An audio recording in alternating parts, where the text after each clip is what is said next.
Good morning, everybody. It's the pollinator, and I tried so hard to make this video yesterday instead of today. Why? Because yesterday was my 6-week. I can't say anniversary. What would you say for days like that? Well, okay, 6-week anniversary of getting my top surgery. Finally. I haven't been on because I've been in a good amount of discomfort. It gets better every day. But and right now, I told somebody I got cut from the rooter to the tutor. Like our guy used to say, who passed away last year. We lost a lot of great people this year and last year, 2020, 2021. And 2021 is almost over, right? You know what? There's these two shadows. I hope they go away when I match this thing up to whatever background video I choose to display for this thing. But anyway, I wanted to jump on here. I may make 2 videos in one night. This one talking about my top surgery, and the second one about something that I've been thinking about, that I finally put my finger on something, but I'll say what that is in the next video. Anyway, this is about something I've needed for a long time now, and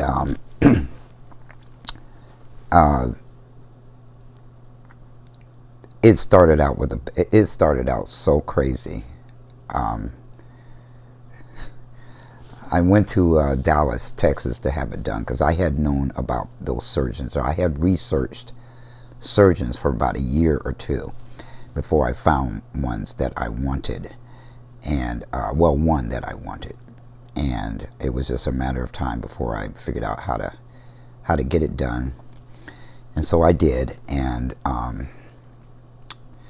like I said, it's started out really fucking crazy. You'll have to excuse me for not being a little bit more kempt here, a little more kept. I need a haircut too, I think. What do you think?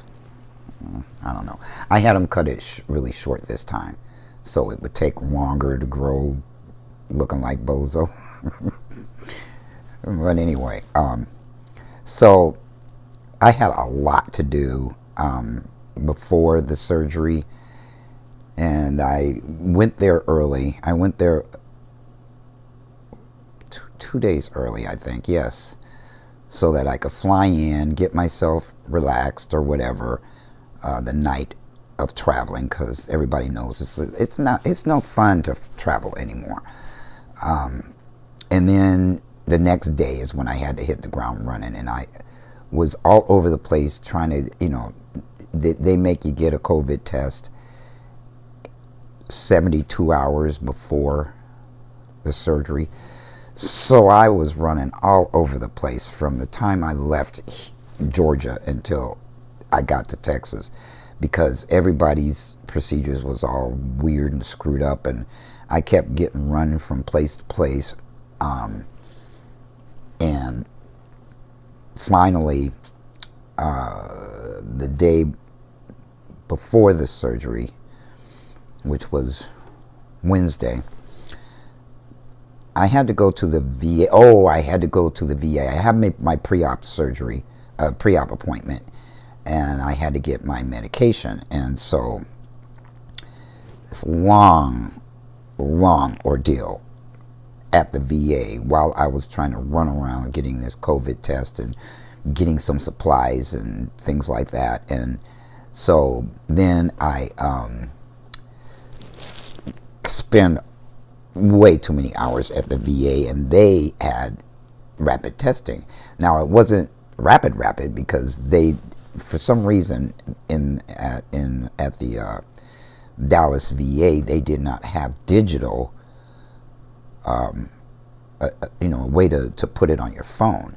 So I had to wait for paper. I had to wait for paper for about an hour after I had already been there for 2 to 3 hours. So I'm thinking, oh my God, is this a bad omen? And people are really, really grumpy these days, and no matter what industry they're in, people just got an attitude. I don't know what this is about, but it's everywhere. So anyway, then I got coached by one of my cousins reminded actually that, people see you as a threatening black man, and it doesn't matter how you say anything. If you disagree or want to express displeasure or want to do anything of that nature, they're going to see it a lot differently than if you're a white man doing it. And so he had me thinking and a little paranoid. And then he asked me, did you have your cane? I said, yeah. He said, did you wear one of your veterans hat? And I said, no. And he said, oh, you need to wear your veterans hat because they could have seen your cane as threatening. I'm like, man, come on. All these different rules for being in the world. I wasn't raised with them. I don't know them. They all seem extremely obnoxious to me because I'm the same feisty ass person I was pre-transition. But being that way in this world as a black man is, boy, they want to make you docile even more for their comfort level. Not because you're a big old bad rough tough black man. You can even be as small as I am and still be threatening. And I'm little. I don't threaten nobody. But that doesn't matter. Anyway, so I got coached by him while I was sitting in my car steaming. I think I was outside of a Walmart. And just steaming about everything that was going on. And I said everything seems to be going wrong. And he said, try not to think like that, and I ended up calling my homie, and I think he said something similar, try not to think like that. And so I jump in my car, I leave the VA. Did I get something to eat? I don't even think I know, see, now I don't remember. But I had to pick up the guy that was flying in to help me the first couple of days after I had surgery because I couldn't show up. I couldn't show up there alone. You can't take Uber to surgeries and back or Lyft or whatever. You have to have somebody there. So I was picking him up that night. As I was going to now, I don't know the area, okay, and I don't know the airport. I've never left that. I've flown through that airport, but I've never left the airport and drove around that airport. Oh my God, it's obnoxious. I got lost just trying to find the arrival gate. I was driving around in this circle, and so as I was getting lost, a thunderstorm hit Dallas. And so I'm frustrated because I couldn't figure out where the arrival gate was. I think I passed it on the left when I was supposed to be on the right, and I ended up underneath a bridge structure of some sort, and then going all the way back around this. It wasn't around the airport, it was around this I don't know, this big huge circle that surrounds the airport or outside of the airport. So, and this isn't even just getting off the plane and stuff. I'm not even going to back up that far, but even the employees that pick you up, I have to go take a wheelchair through the airport And those guys are real aggressive. You gonna give me a tip? You're gonna give me, and they'll stand there looking at you like, you better give me something. They're not supposed to do that, but they do it. Anyway, so a thunderstorm hits. And while this storm is hitting, I can't see anything. My buddy's on the phone texting me that the plane is not going to land. In fact, it got diverted to Houston. And I'm like, you got to fucking be kidding me. So I texted him or told him, look, dude, there's a whole lot going on the ground here. Let me holler at you later. Keep me posted on whether you're going to end up in Houston and not here. And so he said, okay. And then I'm still trying to find my way out of the airport. I was going to go back to the hotel and wait to see what was going to happen with his flight. So we get stuck under this bridge, or everybody pulled over under a bridge because it was hailing so hard you couldn't see anything. It was beating on the cars, and it just was a mess. So I pull over. Now, this car already had issues with its RPM, right?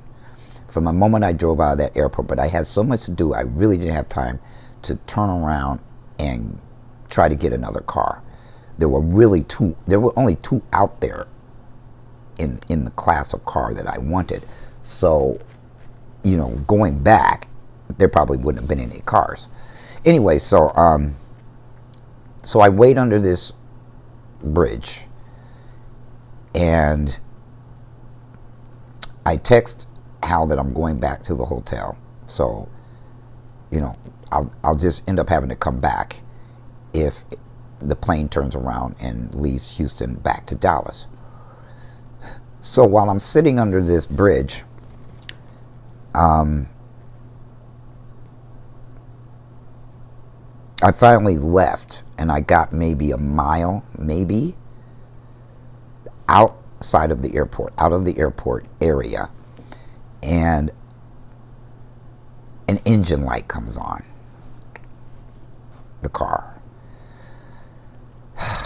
And I'm like, oh my God, this is insane. So I go back and I pull off the side of the road is what I did. I pulled off the freeway. And I don't even remember the freeway number, because again, I wasn't familiar with the area. And I think it was 635. I don't know, that number just rings in my head. So I'm sitting off of 635 or whatever freeway it was. And I call the emergency number for Hertz. And the lady is like, oh, this is bad. This is very bad. And I'm like, yeah. And the guy that I was there to pick up at the airport, his plane got diverted to Houston. So she tries to get Lyft to find me and pick me up to take me back to the hotel. Oh, and meanwhile, the Hertz was closing, and she wasn't sure what time they closed, and neither was I. We couldn't get that flat. And I said, well, can they keep somebody there until we get this resolved? And she said, well, probably not. And I said, okay, well, they went through 3 Lyft drivers, and they couldn't find me because I didn't initiate the call. The Hertz emergency number tried to initiate it, so they could not get me on locator services. They could not pinpoint my exact location that I was sitting off the side of the freeway. Meanwhile, my buddy's plane decides to leave Houston and go back to Dallas. I'm like, man, and he had no idea what was going on the ground, because he was panicking that he would end up stuck in Houston. And, my surgery was the next day. I was picking him up there so that he would be there to take me to surgery and back, and then go pick me up and bring me back, and then take care of me for a couple of days. And So he was panicking about what he was going to do if they got stuck in Houston, how he was going to get to Dallas, and it was just insane. And he's trying to worry about that while I'm trying to worry about this car.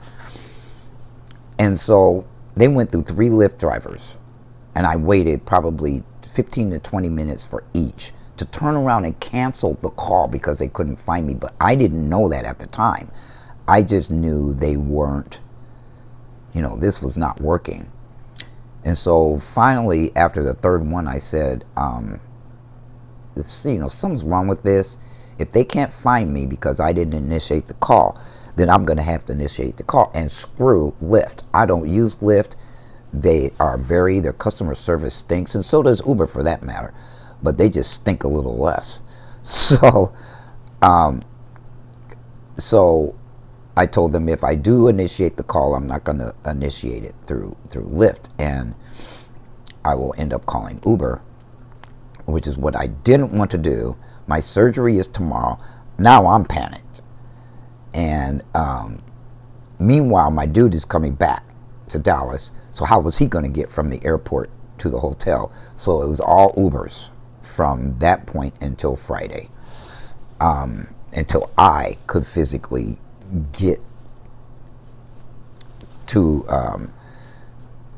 Hertz at the airport, which was about 20 to 30 minutes away from where I was staying in Dallas, which wasn't actually Dallas, it was Plano. So I am so frustrated, and it was still raining. It wasn't storming the way that it was earlier, but I'm ultra stressed and frustrated and thinking, oh, this is not the way to feel before my surgery, and da da da da da da. And so the Uber shows up, and I had to transfer everything from the rental car to the Uber because I had groceries in the rental car. And the guy that picked me up wasn't going to help me do it, and I'm going to have a cane and everything. I'm like, dude, can you help me? Can you help me out? Oh, well, we've been told not to touch the customers' things. And I said, I give you permission to touch them because I need help. I can't transfer all this stuff by myself. And he said, okay. So he gets out of his car and he helps me put things in his car. I take Uber back to the hotel. And these Ubers weren't cheap. And because it was late at night, they wanted to charge more. They charged more for picking somebody up at the airport. So my ride was only about, I don't know why it turned out this way, but mine was only $40-something, $50-something. And by the time my buddy got in, his was almost $100 to get him from the airport to the hotel in the middle of the night. It was after midnight by this time. So he finally gets to the hotel. I have to go down. And now I'm supposed to be sleeping, having eaten and everything, before I had to stop eating by midnight. Well, that got blown to crap, and I hadn't had any dinner, so I was hungry. I cheated a little bit. I had to. I was starving by the time everything got settled down and my buddy got to the hotel. But we did have to take Ubers to the hospital and back, and then I had my post-op appointment, so we had to go back using the Uber and then back. And I had made a plan that I didn't want to keep doing Uber. So on Friday we called Hertz, and they had us picked up at the hotel and took us to the airport to get another rental car. And we ended up getting some nice SUV. I don't remember what it was. After I explained to the lady behind the counter what was going on, and I said, and I kept telling people, I better get reimbursed for all the Ubers. And They said, yeah, here's a case number. People gave me their name, their employee number. I have yet to be reimbursed by Hertz. So this is my evidence that all this stuff is happening, and I've got all the receipts, and I've emailed them and told them what happened and all that stuff. Which reminds me, I should probably send a follow-up email to ask them, what's up? Why are they not saying anything? So so something funny happened the day of the surgery. So we get there, and I think, my buddy ended up taking an Uber back to the hotel because it was going to be, I didn't know how long I was going to be there. So I'm sitting in the, not the waiting area, where I had to strip and all that other stuff, and they start putting things on me to prepare me for the surgery. And this dude comes in the room, and he says, can you open your shirt, please? Now, I thought he was a tech. I didn't know who it was. That's how scattered I was from the time I saw him. I saw this dude the day before. He was my surgeon. But I thought he was a tech, and he said, I need to draw on you. And I'm like, okay. So he drew on me. He drew where they were what he was going to do, what he's going to make it look like. And then he leaves.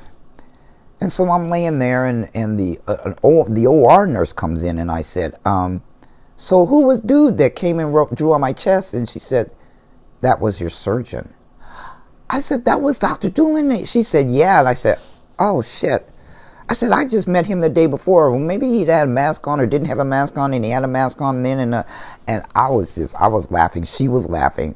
In fact, she ran around and told everybody that I didn't know who the guy was that came in and drew on me, and they thought that was the funniest thing. And I had to laugh at it too, because they don't know what I had gone through before that surgery. Even the pre-op appointment was crazy, because I tried to get COVID tested by this place that by the time I showed up the next day, because they told me to come back, they didn't have anybody that could see me the night before. So they told me to come back, and when I went back, they said, oh, we have to do a full workup. This is a PCP services and blah, blah, blah, blah, blah, blah. And I'm like, I just want a test. I don't want a PCP. I've got my own PCP. I'm a veteran, and what are you talking about? I need a full thing. I said, how long is that going to take? Oh, well, we don't know. Maybe a couple hours, 2 or 3. I said, I'm not going to miss my pre-op appointment. So I left and went to my appointment, and I was scattered from that when I met my surgeon for the first time. Yeah, for the first time. Was that the first time or the second time? And I think that was for the first time. And he was in and out of there. He was surprised I had so many questions, but he said, these are the kinds of questions you have? And I said, yeah, I wrote them down. I'm sitting here reading from this piece of paper. And he was not too enthused to be answering a bunch of technical questions that I had. So anyway, they drew on me, and then I had the surgery. And I remember coming out, they kept saying I had to breathe. Come on, Mr. Gibson, breathe. You got to breathe better. And they gave me this machine, and they were trying to get me to blow into this machine, and said that I had to make the ball in the machine go up to this certain line. And I'm like, breathe from what? I'm in pain. This hurts. What are you talking about? How am I going to breathe? And I can barely, everything is hurting. But they wouldn't let me go until I pushed that ball up to at least 3/4 of the way to where they wanted it to be. And I remember coming in and out of the anesthesia, because anesthesia and me just don't, it takes a while for me to come out of it. And sometimes I come out of it, I'm goofy as fuck, and other times I'm not. Sometimes I come out talking and I'm not awake. This time I remember I was awake. I was awake before they started trying to get me to blow on whatever that device is. But I kept coming in and out. So So they're trying to get me to blow on that thing, and my buddy was there by that time, and he was trying to get me to blow on it, and all this excitement was going on. And I remember there was a lot of women that guy's got a lot of women working with him. They were all over the OR. They were all over the place. And I thought that was funny because I kept looking at them. You know, my head is on swivel. A bunch of pretty ladies working with him. If he's married, his wife ought to be. His wife is probably like, well, she probably doesn't even know. There's a bunch of pretty ladies working with this guy. So anyway, that was that, and then they take me back. He takes me back to my buddy took me back to the hotel, but we had to walk. I remember walking. I don't know why we were walking. Maybe that was the next day. Yeah, maybe that was the next day. See, now it's all kind of melting together for me. So we probably went straight from surgery back to the hotel. I think that's what happened. And it was the next day that we started walking. And I was doing just an awful lot of that because of not having a car. We wanted to get something to eat, and we ended up thinking that it was closer than it was and started walking that direction. And I remember getting partially there, halfway. We got halfway there, and for some reason I turned around and went back to the surgeons, to the hospital. I went back. Maybe I left something. I don't know. It was weird because he went on, my buddy went on, and I went back to that center. And then I took an Uber to where he ultimately ended up walking to. No, I don't remember why. I'll have to think about it, but my brain was so fuzzy from all the pain medicines they had me on and anesthesia, which takes a couple of days for it to get out of my system. So then just began the healing process. All the medications and the changing. I didn't have to do anything with my, with what they had on my chest, the bandages and stuff like that for a week. So I stayed out there for a week and just chilled and ran in and out of my room. And I don't know why, I just got this urge to walk. I was walking a lot during that week that I couldn't hardly move my arms. I had to lay on my back, so I had pillows on this side, I had so many pillows in that bed. But I had to have them, or I would naturally roll from side to side. I'm a side sleeper. I don't sleep on my back. So to keep me on my back, I had to prop myself up with the pillows in order to just not move. And I had pillows under my legs. I had to wear these compression socks that they gave me because they didn't want me to get any blood clots or anything like that. So I had to wear those to bed. So I was just all bundled up for a week until I had to leave and come back here. And that was 6 weeks ago. Well, 5 to 6 weeks ago. Or am I saying it wrong? 6 to 7, 5 to 6. You do the math. I don't feel like doing it right now. I'm a little sleepy. I don't know if I'm going to make it through 2 videos. Anyway, I was taking pictures, and I sent the picture, the one week post-op picture, to a lot of people. I was so proud of my chest. I still am. I'm just, in the healing process, and I've got this tape. I don't know what it's called, but I've got this tape that I have on, and it's just really uncomfortable.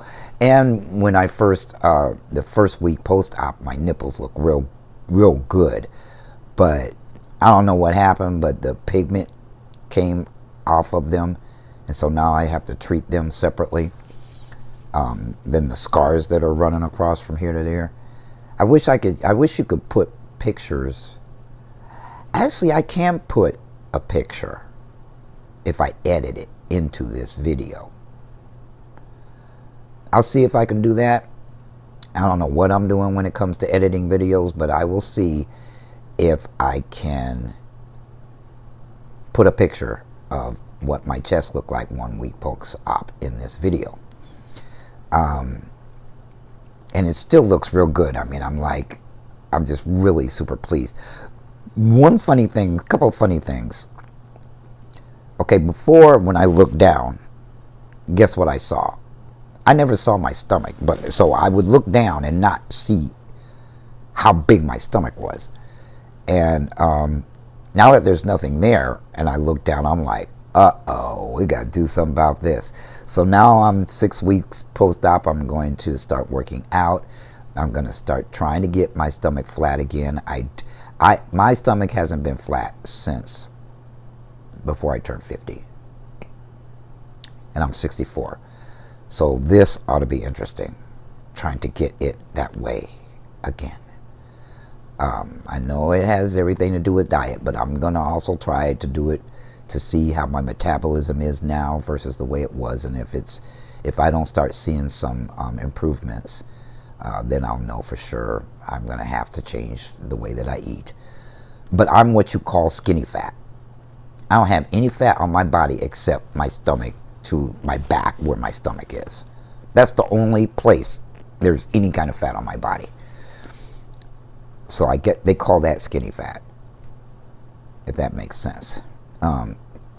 It's the only place I have to tone up and to build my chest muscles up. I saw this kid. Oh my God. I should not compare myself to other people, but this boy is inspirational.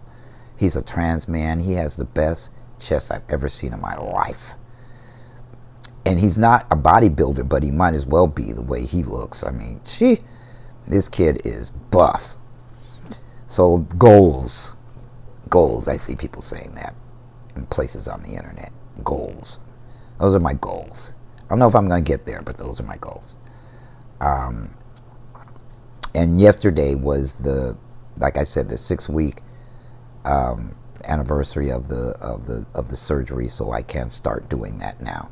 I still can't raise my arms completely above my head, so that may or may not be problematic. I don't know.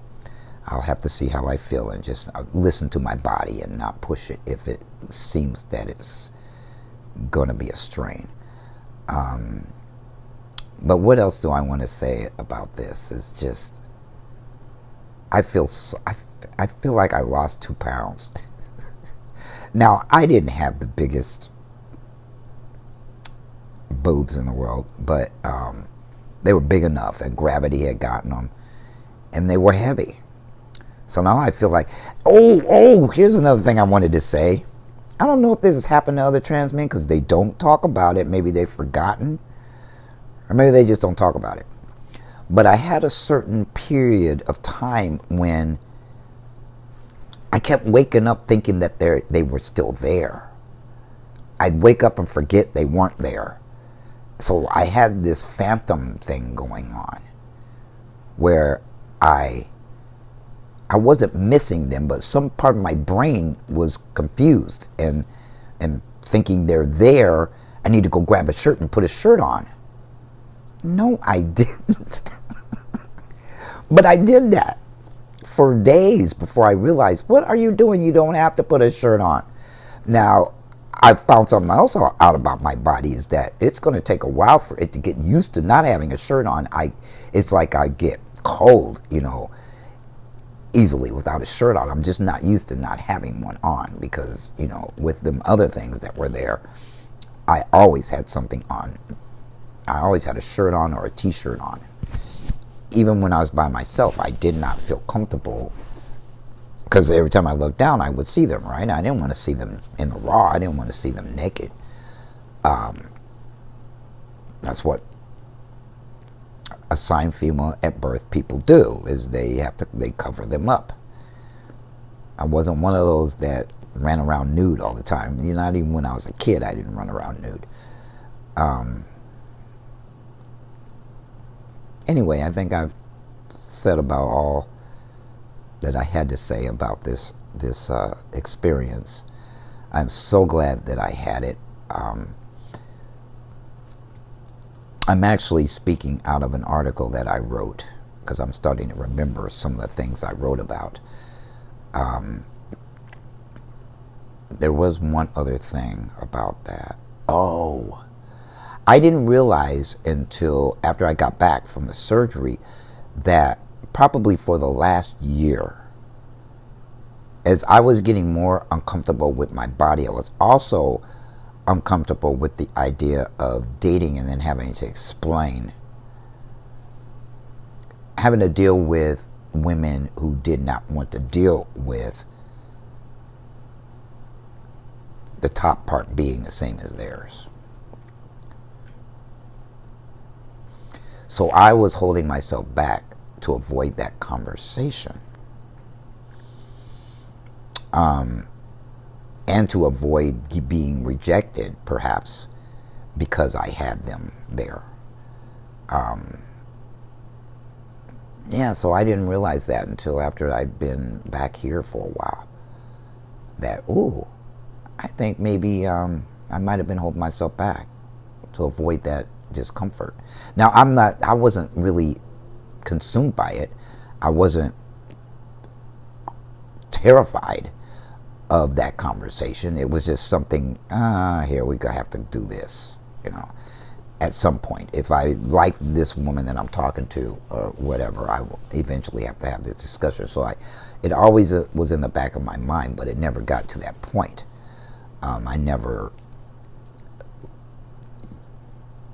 These women out here right now, I don't know if it's been this way for a while, but I am not impressed by what I am seeing on the dating market. I'm so not impressed. And maybe I am a hard man to please that way. I don't know. I just know I have standards. And just as much as she's sizing me up, I'm sizing her up. And if she doesn't fit the bill, I'm not playing. I'm not gonna play with somebody who isn't amendable, can't be molded to me as much as she wants me to be molded to her.